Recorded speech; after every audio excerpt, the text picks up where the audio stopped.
I think in the ideal partnership, each person thinks this is too good to be true. Like, I'm getting this, and all I have to do is that. So, in a perfect partnership, I think both people feel that way. Welcome to Multifamily Insights. I'm your host, John Casman, and I want to thank you for joining us for another great episode. Listen, if you're enjoying this show, do us one little favor. Help us help you.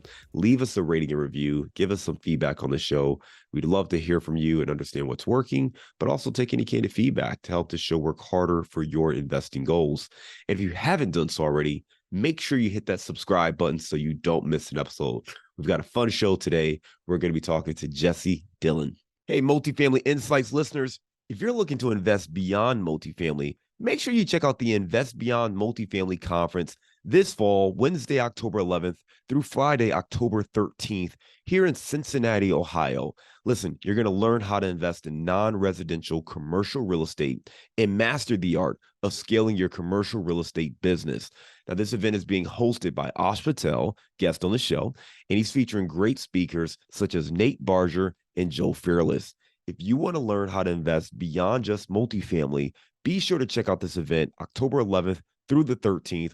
All you have to do is go to investbeyondmultifamily.com/fall-conference. Again, that's investbeyondmultifamily.com/fall-conference. Now, Jessie Dillon is with Dillon REI, a one-woman show real estate investment company based in Hopedale, Massachusetts. Now, Jessie's RE journey so far includes being a fully self-employed beauty business owner since 2017 and investing in multiple real estate transactions since then. Let's welcome to the show, Jessie Dillon. Hi, thank you so much for having me. Happy to be here. Absolutely. Jessie, I went over your bio at a very, very high level, but you've done a number of real estate investments. Why don't you take 2 minutes and fill in some of those gaps? Yeah, so back in 2020, like many people, I had realized that I was kind of burnt out. When I was forced to take a 3-month break from my beauty business, it showed me how much I was putting on the back burner in my personal life because I had built a business that was my baby that needed constant love and attention every day. And I was experiencing a lot of body pain. I was developing arthritis, in my late 20s. So I realized I really needed a way out of working in that business day in and day out. So it was summer of 2021 that I started to learn about real estate investing. Prior to that, I was, part of the FIRE community wanting to achieve early retirement through index fund investing. And it was really discouraging to realize that I was going to have to continue being burnt out and hustling for 11 years to retire that way. One podcast led to another, and I learned that with real estate investing, I could probably achieve, being work optional in a couple years if I really, really committed to it. So that was when I started learning more about it, doing the boot camps, the coaching calls, binging the podcasts. And January 2022 was my first investment property. So I closed on a 2-family close to home with 2 long-term tenants in there. A couple months later, I closed on a single family home a couple hours away that we used as a vacation rental. And at that point, I was like, I'm going to take a step back, like just take a break for a while, let the dust settle. But no, I found the perfect house hack opportunity. So right away, I bought another duplex that we actually do a really cool house hacking strategy in, which I can explain if you'd like. And after that, I sat back and said, I just bought 3 properties in a high cost of living area within 9 months. So I was kind of tapped out of my own capital that I could use to invest. So I had gone to a conference and I was feeling kind of discouraged. And I realized while I was there that almost every single investor either has hit or is going to hit that point where they run out of personal capital to use.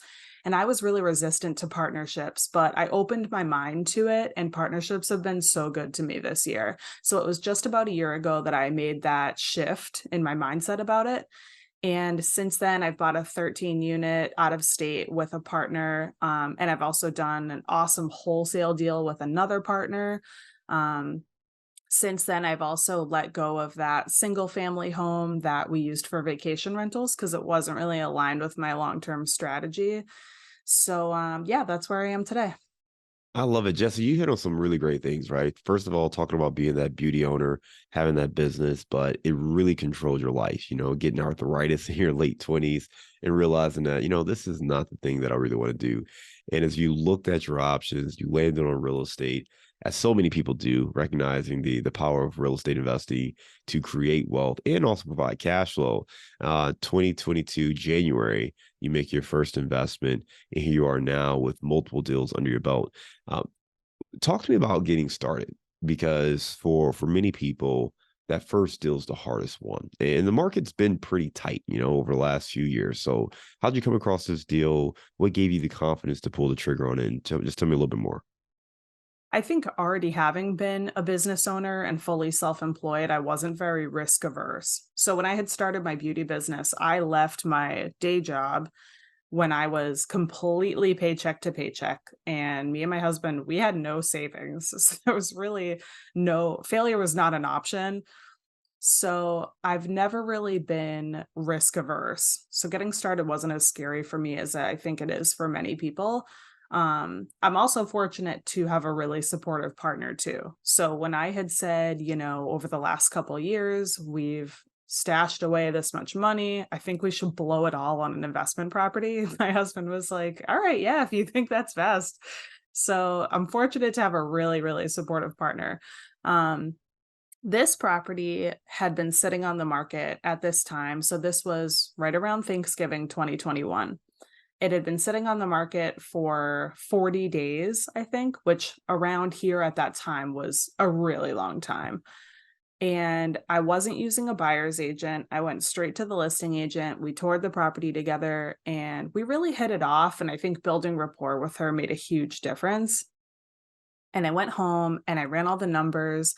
And looking back, this was so over the top, but I wrote out this whole email as to why we could really only do a certain purchase price. I laid out all the numbers and everything, and they made a really reasonable counter offer, and we met in the middle. So we bought this property for 357.5 and it appraised for 420. So I also walked into a ton of equity, which was great. And because I got it at a discount per se, and I was using a 12-month bridge loan, I got to put down just 10%. And I knew going into it that if I could get a property at a discount, I would be able to put down just 10% with this lender I had already talked with. So I was really looking for that opportunity to get something undervalued. I love it. That's a great opportunity. I think a couple of really great insights. First of all, recognizing an opportunity that was on market but overlooked. Mhm. That market, that property was sitting there for 40 days. And in that market, in that situation, that's a long time. So owners probably get a little, you can call it desperate, but that incentive starting to kick in. We're like, okay, hey, we need to move something. The market's not really responding. So they were more receptive to kind of your offer. But also you built rapport. It took time to build rapport with the agent. You didn't have your own agent, so that agent's probably thinking, "Oh, double commission." They're going to work maybe a little bit harder to try to, get your offer in front of that owner and maybe see if they can make something work there. So, really good insights we could take away if you're trying to get that first deal. One going directly to that seller's agent, building rapport, but also find those deals that maybe are taking a little bit longer to sit on the market. So, great opportunity there. You mentioned running out of your own money, and a lot of people listening here are either looking to raise capital for their deals or they're looking to invest passively with other operators in their deals. I know for me, it was this very similar situation where we did, a few deals by ourselves and got to the point where it's like, okay, man, this is going to be a long journey to keep saving up money and buying a deal. I think we should open up and be open to partner with people. Talk to me about that process. What were some of the concerns you had specifically about working with other people, and then how did you address those concerns? I'm a hyper organized person and I like everything done yesterday. So running my beauty business by myself has always worked great. I work great just having an amazing assistant, which I do. I was really concerned that if I was partnering with someone, they just wouldn't hold up their end of the bargain. Maybe they would miss deadlines. Maybe, I was just worried that it wouldn't go smoothly because they wouldn't be getting their side done, whatever their responsibilities were. Um, and I was concerned too that I wouldn't be able to find a partner whose goals really aligned with mine and we had similar personalities and we just jive. So I think I was just really close-minded about it. And I think it was out of fear. I was worried that, it would go wrong. But when I shifted my mindset to saying, there is the perfect partner out there, we just need to find them. I just need to find that perfect person. And it's not going to be easy, but I'd rather not do a deal than do a deal with the wrong person. Just opening my mind to it. I mean, I can't believe how much I've accomplished this year because of that shift. Talk to me about that vetting process. You mentioned the perfect partner. What were some of the things that you were looking for out of your partner, and how did you vet that individual? Honestly, I was just looking for a feeling. I was looking for someone who, we seemed like we were looking to work at the same speed. We were equally as aggressive. We had a similar risk tolerance. We had similar goals of, how far from now we want to be work optional.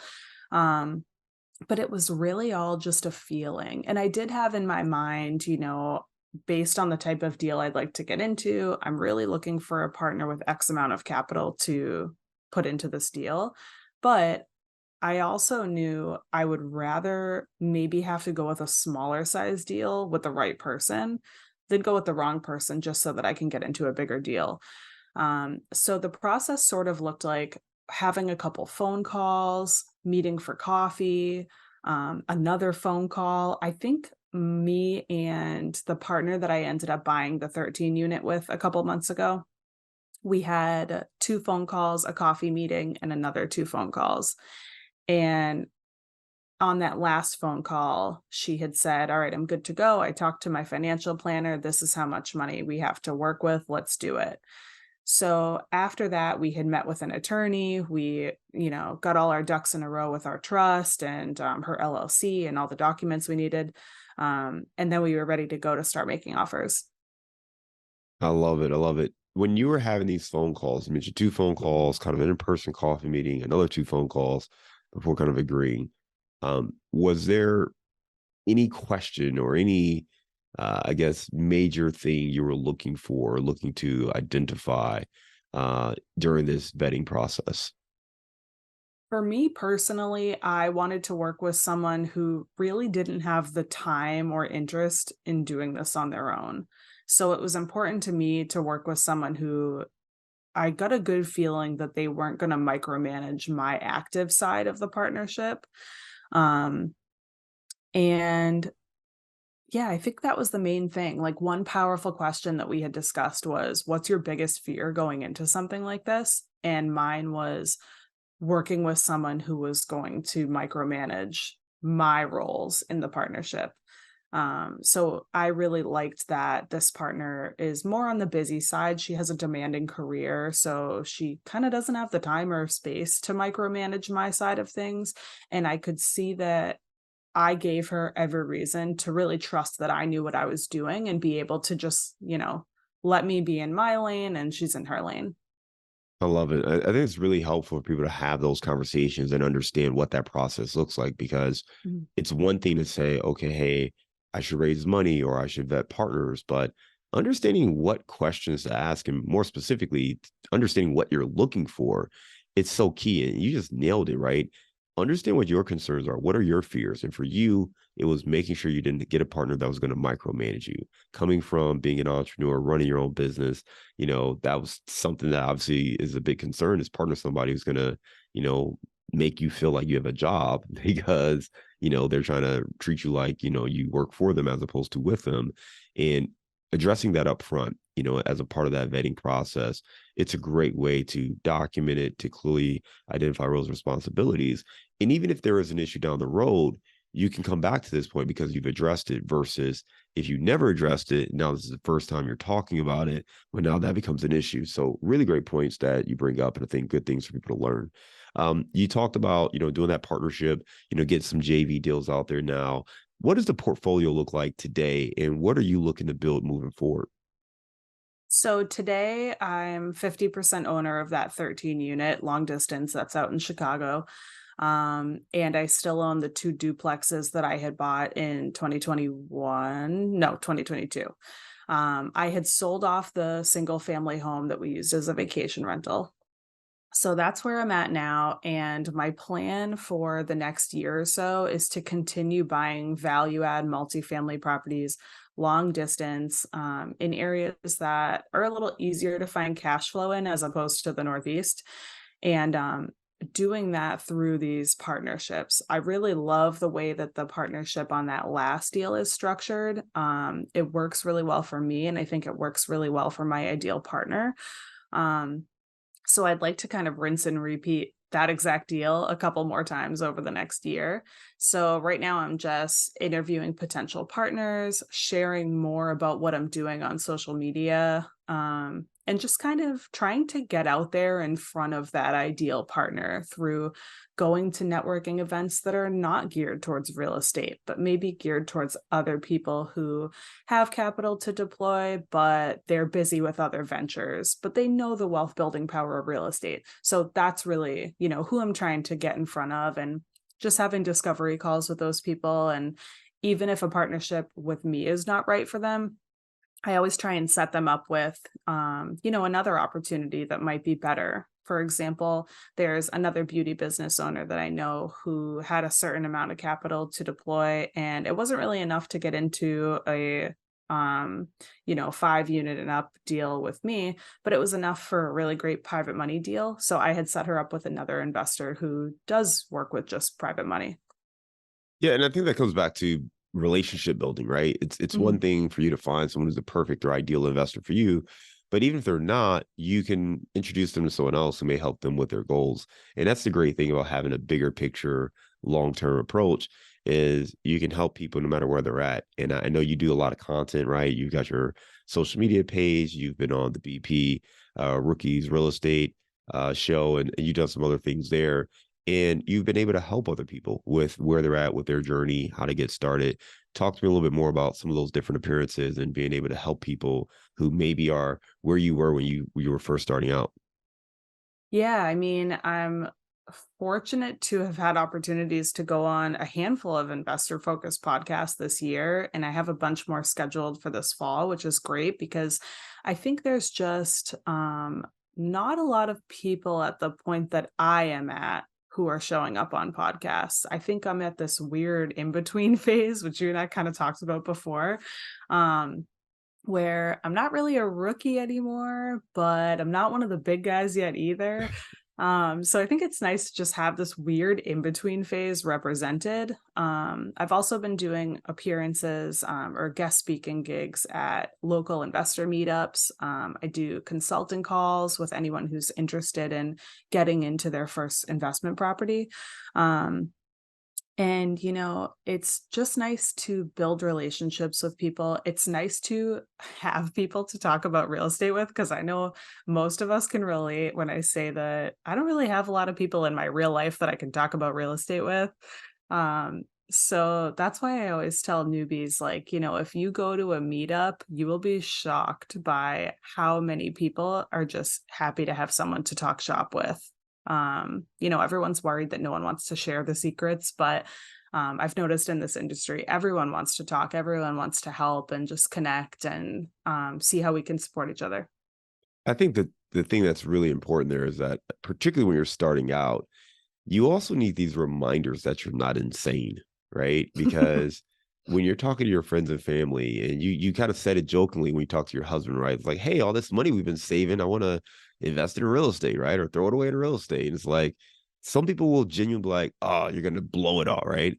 And every once in a while, you need a gut check, like, I'm not crazy, right? There are people doing this, not just these random talking heads on podcasts and people in these books that I've never met, but real life people who are in front of me that I can talk to. And those meetups and those events, those in-person events, they were great for me, at least starting out, because it gave me a chance to, get in front of some people once a month, and they kept showing up. So I knew it wasn't a scam, right? Like all those kind of things are just trying to gut check, like, okay, I'm on the right path, right? I'm on the right path. And that was really helpful for me. So it's a great place to be and continue to talk to people. And then you're in a place where you're kind of in the middle, right? There's folks that you're helping who are starting out, but as you look to scale your portfolio, there are people you can look up to say, okay, hey, how did you get from this, doing mid-size to small multifamily up to mid-size or large multifamily, getting into 50 plus units, 100 plus units, whatever it is. But now you can, take that next step. So it's really great to see how this all comes together and works there.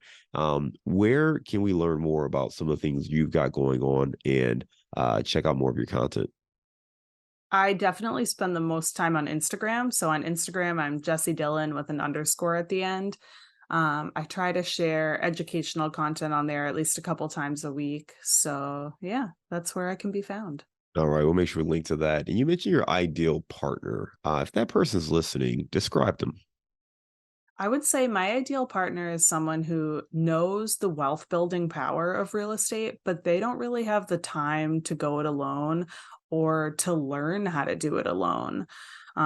That's really my ideal person. And I think in the ideal partnership, each person thinks this is too good to be true.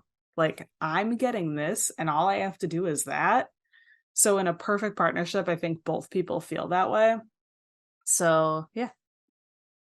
I love it. I love it. Jesse, we'll make sure we link to your Instagram page there. And right now, I want to move on to our round of insights. Are you ready? Mhm. They say you're the average of the 5 people you spend the most time with. So if you want to grow as a multifamily investor, you have to spend more time with other multifamily investors. And an easy way to do that is to join our apartment investing mastermind group today. Just go to casmancapital.com and click on the mastermind button. Now, as a part of this group, you'll get access to expert trainings, group coaching calls, industry news and updates, as well as all of our webinars and workshops, including our 3-hour workshop on raising capital. Again, if you want to be around other multifamily investors that can help you scale your portfolio today and grow your network, make sure you're a part of the Apartment Investing Mastermind. Just go to casmancapital.com and click on the Mastermind button today. Give me a failure or an apparent failure that sets you up for later success. An apparent failure was not being as profitable with my short-term rental as I expected, but I was actually able to kind of flip that deal around, sell it on creative financing, and have a pretty sizable net profit from the deal. And my balloon payment from that is going to come right in time for our daughter graduating high school. So we have a plan to use that to get her into a multifamily that'll, then build wealth for her over the future. I love it. I love it. All right. Give me the digital or mobile resource you recommend for your business. Oh, a digital or mobile resource? I think social media is the biggest one. I mean, there's really no struggle that anyone could be going through in their business that can't be solved with social media and using it wisely. All right. Give me the book you've recommended or gifted the most in the last year.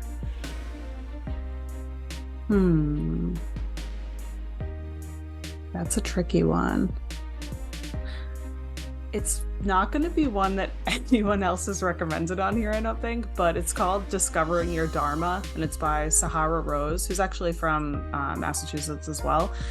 And the book walks you through kind of figuring out your purpose and the 3 different ways that you can dive into that purpose, taking a leap of faith, or an easy transition, or a really, really slow transition. So I think anyone who is in another industry and really wanting to switch gears or try something new or dive into real estate investing, I think that's a great book to just help you figure out how it can fit into your life. All right. Give me a daily habit that helps you stay focused on your goals. My daily habit is sleeping a lot, which I know sounds funny, but this whole 5 a.m. club thing is just totally toxic for a lot of people. I sleep like 10 hours a night, and I really feel like that is one of my superpowers and what sets me up for success in business. So I go out of my way to try not to plan anything early in the morning. The more days that I can have where I don't have to set an alarm, I really feel like my working hours are super, super productive. Give me your number one insight for diving into partnerships. Treat it like dating. You wouldn't get engaged on the second phone call. Some people do, but normal people don't. Um, Take your time really figuring out if you're right for each other. Not necessarily even if the person's right for you, but are you right for them? Have as many phone calls or meetings as you need to have to both be 100% sure, and there's no rush in figuring it out. All right, we're going to lighten the mood. You are in central Massachusetts, so I'll let you go outside of just Hopedale, but give me your favorite place to grab a bite to eat. My favorite place, yeah, it is like an hour away from me, but it's Monahan's Clam Shack in Narragansett, Rhode Island. All right, all right. Well, listen, you gave us a lot of great information. I appreciate you sharing just, your journey. And you mentioned being this kind of this intermediate type, place where you're not really a rookie, not exactly, a huge guru, but on the same note, you've got a lot of experience, you've had some wins, and you're able to help some other people. And it's great for people to listen to a story like yours because it just shows kind of the next phase on maybe their own journey. Again, for folks that want to learn more, we will link to your Instagram handle, Jessie Dillon, with the underscore at the end in our show notes. So be sure to check it out there. Jessie, I just want to thank you again for being a great guest and coming on Multifamily Insights. We look forward to staying in touch with you and I hope you have a great day. Thank you. Thanks for having me.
Thank you so much.